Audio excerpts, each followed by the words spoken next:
So NU just concluded a tiering survey. We had questions asking about people's view of Sun in the metagame, Mienchao's in the metagame, and Slowbro's in the metagame. So today, I'm gonna go over these little survey responses. Gonna talk about also a little bit more in depth as to why we surveyed each of the things we did, and the conclusion of this survey. So, you enjoy daily competitive Pokemon content, do make sure that you subscribe if you're not already subscribed. I'm on my way to 10k subs. I just need your support to make sure that we get there. Now, let's start this off with Sun. This, in my opinion, mostly rose from like 1 week at NUPL, where people were like, wow, Sun looked really, really strong right now. And it's automatic weather setting in a lower tier. This is historically pretty contentious. I mean, you look back at NU's history, right? Every time we've gotten Drizzle, you know what has been banned? Drizzle or Politoed. One of the two, though, has always been gone. You want to look at Drought historically, you know what's been banned in NU? Drought. Even look back at, like, Sand and Hail. I mean, in Gen 8, NU straight up banned Slush Rush. And in Gen 7, we ended up banning out Gigalith because Sand teams are too good. So, it shouldn't really be a shock that Sun has been, you know, put on the shit list, so to speak, because we've got Venusaur this generation, we've got Ninetales as a Sunsetter, which is, of course, the best option for NU, because we're never getting Torkoal. You've got also quite a large amount of Chlorophyll users relative to normal standards that are quite good, and Terrestrialization just further amps them up. I mean, you got things like Scovillain that get, you know, stab Fire Blast with Terrafire under the sun, and they've got Chlorophyll. You've got Lilligant as a boosting option. You've got Leafeon as a boosting option. You've got Shiftry as a boosting option. You've got a lot that you can go for with Sun. And since I did the ZU Sun video, we can even talk about this. The supportive options are actually good this gen. Like, we actually have the tools to support Sun compared to, like, somewhere with ZU. So in my little box here, of course, I've got the foundation of Sun, like Ninetales, Venusaur, Scovillain. You're gonna see this on every Sun team, because Ninetales is your setter, and then Venusaur and Scovillain are easily the two best Sun mons. But when I look at other options for, like, Sun abusers, things that you can see on the team, you've got Brute Bonnet, which gives you some speed control outside of the Sun with Sucker Punch, gives you a little bit more defensive utility as well to the team, just because it's really bulky. Grass Dark also gives you a lot of useful resistances. Pretty good mon. Chandelure can be on Sun teams just because it's similar to Scovillain in that it's an insanely strong fire type attacker. So you've got something there. Espeon is good on these teams because of Magic Bounce. So you'll frequently see people run Magic Bounce, Eject Button, Espeon. Just a nice way to guarantee a safe switching into one of your wall breakers, or even just back into Ninetales if you need to reset the Sun. Flygon's a good option as well. Once again, speed control outside of Sun with like Choice Scarf, or even just like first impression type stuff. Gives you a ground type, gives you Stealth Rock if you desire it. Very nice. Infernape's a good wall breaker on Sun. Let's see, let's go down here a little bit more. Gotta find more guys. I've seen Noivern a little bit on Sun. Just like generally nice fast mon. Technically Flamethrowers boosted under Sun. It's not the worst option. I've seen Talonflame a little bit. Same idea of like offensive sets being an okay wall breaker, but generally not really what you see. Typhlosion, both Hisuian type and its regular version, you see a decent amount as well on Sun. Just nice Scarf Eruption type stuff, although you'll notice the trend with a lot of the fire types. The issue has been with the rise of Scovillain, you really don't see these other options anymore, because Scovillain's just trivial. It's less HP reliant as well, so it requires a little bit less support, I would wager. And if we want to look at down here even, we can find some other Sun mods. Like, this really goes to show you how deep Sun's bag can be. Colossal we've seen at least a little bit, just for rapid spin support, so it's not like an amazing option, but it's certainly not an unviable one. Pawmot, of course, we've seen a good amount. Revival Blessing really enables Sun teams quite significantly. Just gives you the opportunities with like Venusaur or Scovillain to wall break earlier with them, and then come back later on and try to sweep. You've got Screamtail as a potential sweeper with Photosynthesis and an either of Bulk Up or Calm Mind. Let's see, where's the others? There are like some other wall breakers you'll see down here, but I'm not mentioning them because they're all kind of like donkey. I'll end it with like the last 2 months that we've actually seen it in. Oh, Leafeon as well. Leafeon's probably this second best or third best physical mon. I didn't mention Shiftry. Is it because it's ZU? I honestly don't know where Shiftry is tiered. On Shiftry. Okay, yeah, there it is. But like Leafeon and Shiftry both are decent physical sweepers for Sun, just like Brute Bonnet. Lilligant, we've actually seen quite a lot of Terra Fairy Quiver Dance Lilligant with Alluring Voice, Weather Ball, and then like Solar Beam. Pretty strong option for the builds. And I want to say there was one more mon down here, but I can't find it. So, there you go. There's Victreebel as well, but again, you got Venusaur. So that kind of gives you an idea of just how versatile Sun builds can be beyond just this core 3. You've got a lot of different supportive tools that you can tap into and try to let your Sun team do something a little bit different. And when it comes to like the core, Ninetales, I like this idea. You could be Will-O-Wisp as well, just to give it a little bit more of a nuisance threat. Like, you just are generally obnoxious. You can burn a lot of your potential switch-ins, things like Dragalge, Flygon, even if they want to get a little too greedy. It's also a good way to dissuade physical setup mons from trying to exploit Ninetales, because you don't really want to eat the Wisp as you try to set up, which is pretty cool. Venusaur is most often your sweeper in terms of like designated roles. You've got a lot of mons that can sweep, because Chlorophyll and then you're just super strong. But Venusaur is like just about the most close to sweeper as identities go. You gotta go Timid on Venu in my opinion. I think you could probably justify Modest, but I prefer Timid for 2 reasons. 1, Choice Scarf Infernape. If you go Modest, Infernape is literally faster by a single point if it's Scarf, which is pretty bad. And you also want to be faster than Cloyster in my opinion. I think it'd be kind of bad to let Jolly Cloyster Shell Smash in front of you and then outspeed you. So, a little bit unfortunate here.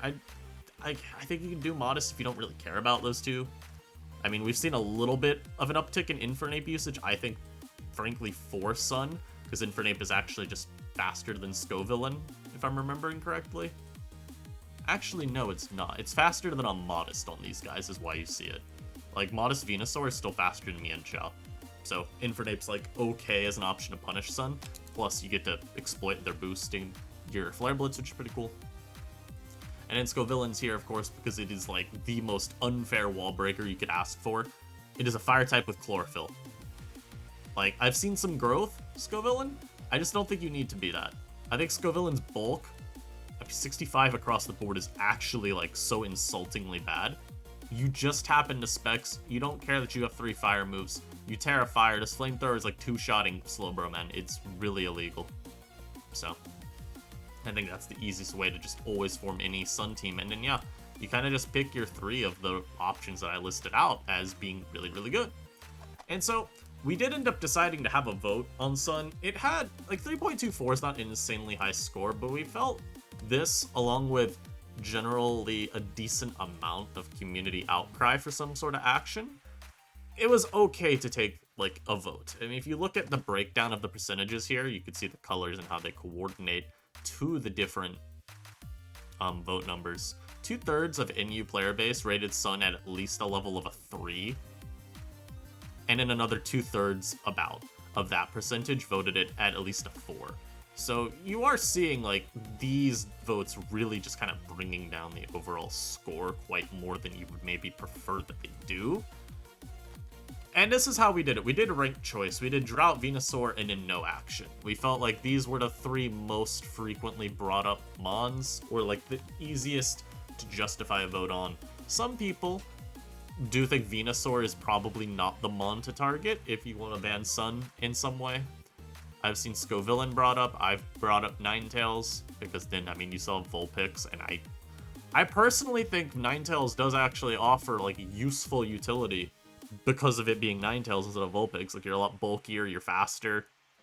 I think there actually is something to it between the two of them, whereas other people end up believing Vulpix is about as good as Ninetales, because it's just a matter of set Sun, and it doesn't really matter what happens from there.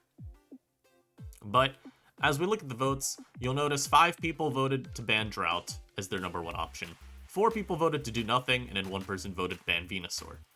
And since it's a runoff vote, it ends up being, the best way I could describe it is it's like you're comparing the number of, like, 2s and 3s once you get past the first votes. So then you see, like, okay, what's the second most preferred option, and how does that stack up, and then what's people's least preferred. And basically, the TLDR is just no action happened. Nothing got enough support between Drought or Venusaur for a ban to where anything took place. I will say, you do notice a general trend here, that the people that voted to ban something, they meant ban something. So if they voted as their number 1 option to ban Drought, I guess it's really just the Drought ones. People that wanted Drought banned wanted something to happen no matter what. They had do nothing as the bottom.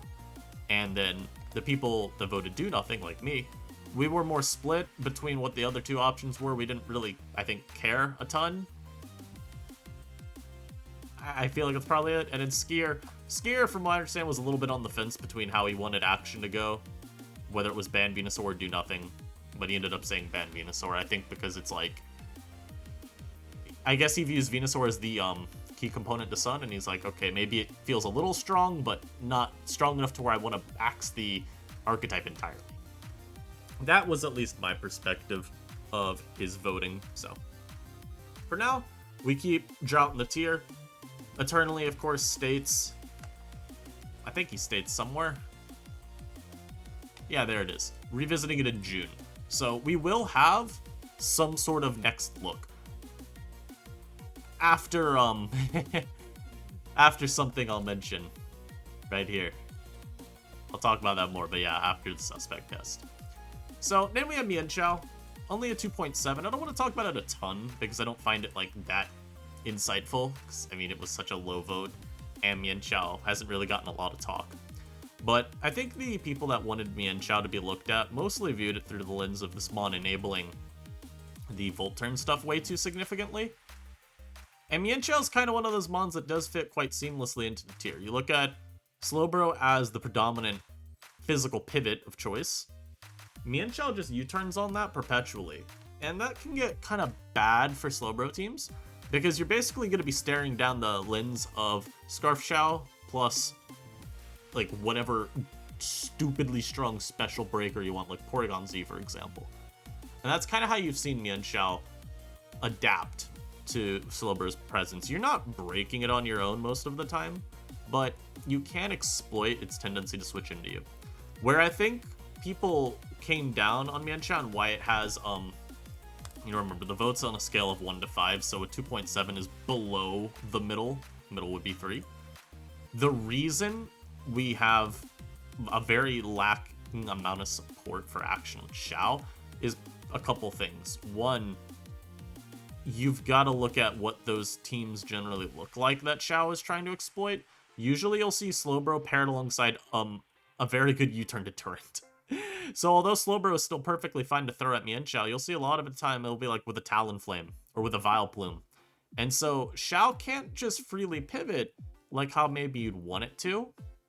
There's actually quite a lot of opportunity cost to that. So people have been able to adapt to Shao cycling you just by saying, alright, you can get that U-turn off, but you're not guaranteed hitting my bro. I might be throwing out Talonflame, in which case, okay, now I'm just faster than you. Or maybe I'm throwing out Vileplume, and now your Mienshao's just straight up asleep, because I got Effect Spore. Or maybe it's paralyzed now, and now it can't actually threaten me as much as it used to be able to.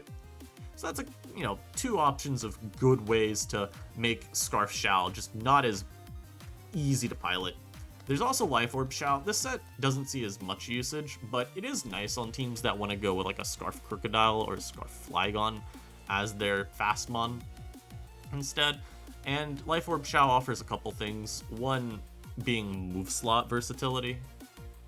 This is just the default that I threw together because I said why not. Fake Out's like kind of cool on it, just for random priority. You can do like Swords Dance here if you want as well, or over U-turn and then run like another coverage move here. You could do Ice Spinner here. You could do SD Terra Dark when knockoff's actually pretty good to bunk Slowbro. Pretty good options for Shao. But overall, it's not really a break. You could still do Stone Edge as well, just so you have that coverage for Talon. You could do Terra Ghost if you want That can be kind of cool in the mirror matchup, especially. I think you could do it on a Scarf Shell as well. But just nice for the mirror. If someone tries to greedy stay in with CC, you'd say no. No, you don't get to. I get to CC you. You don't get to CC me. Which is pretty fun. And then we got Slowbro. So Slowbro, there's no graph here. I don't know if Eternally just forgot to include it or not. But Slowbro ended up with an average score of a 3.6, which is not high enough for us to immediately take action on. But we did believe it was high enough to still run with a suspect test for Slowbro, which allows me to pivot into the other thread. Slowbro suspect test. So, why is Slowbro being suspect tested? Well, one, I think what Maryberry has said about Slowbro and how you have to prep for it is probably the most convincing argument for a Slowbro ban. You kinda need to prep for Slowbro both before it's terastallized and after it's terastallized, because counterplay does at least change a little bit, whereas you can try and play it more like you're trying to force passive damage and go for things like knockoffs and toxics to try to beat it pre-Terra. Once it's Terra poisoned, its defensive presence does change a significant amount, where now you're just having to try to beat it down with strong moves as best you can, because that's often when it's going for game, once it's terastallized. You, I think, with Bro, maintain a much greater amount of flexibility between what role you want to do, between just general physical pivot that's throwing off skulls and being annoying, versus late game win con. And it's because you have, in my opinion at least, maybe I'm off base, but I believe it's a lot easier to pivot around teams before you've Terra'd. The big thing, of course, being Flygon and Crocodile, you can kind of switch into. At least you can switch into Quakes, right? Before you Terra. Once you Terra, you lose a very notable, like, slot to pivot into. You can't pivot into Basculegion like you used to be able to. You can't pivot into Gallade like you used to be able to, even though Gallade kind of wumps you anyway. There's some other mons you do get a better matchup into, like Bramblegast is a little bit better there, Serena, Alolan Muck, but these other mons, I feel that Bro teams are generally a little bit more reliant on it, outside of maybe like Legion and the Grounds, to handle defensively, and at least have some sort of presence against. And also you have to keep in mind, things like Magnezone as well, maybe you want to Terra against, just so it doesn't like bonk you, but it's still going to be pretty good into you anyway, so it's kind of one of those double-edged swords where this kind of comes into my biggest point maybe against like not banning Bro, where there is an opportunity cost to terastallizing that I think does get kind of understated, and how a lot of teams, to have a good Bro matchup, are built to force the Terra and then beat it that way. Once you get the commitment out of it, it becomes a little easier, because now you don't have to deal with the what if of whether it Terras or not. It's Terra'd. Now you know what your counterplay is no matter the situation. There are a couple ways to do that. Eternally mentions a couple of them are just straight up mons with Toxic. Things like Umbreon, Muckalola, Bellibolt, Goodra. All of these can force Bro to Terra just by threatening it with Toxic. Now, a lot of these Bro will switch out versus anyway, because it doesn't want to take the trade. But there are ways you can try to pressure it. I would say Muckalola is probably the best at it, because sometimes Bro wants to use it to set up fodder. So you force that Terra.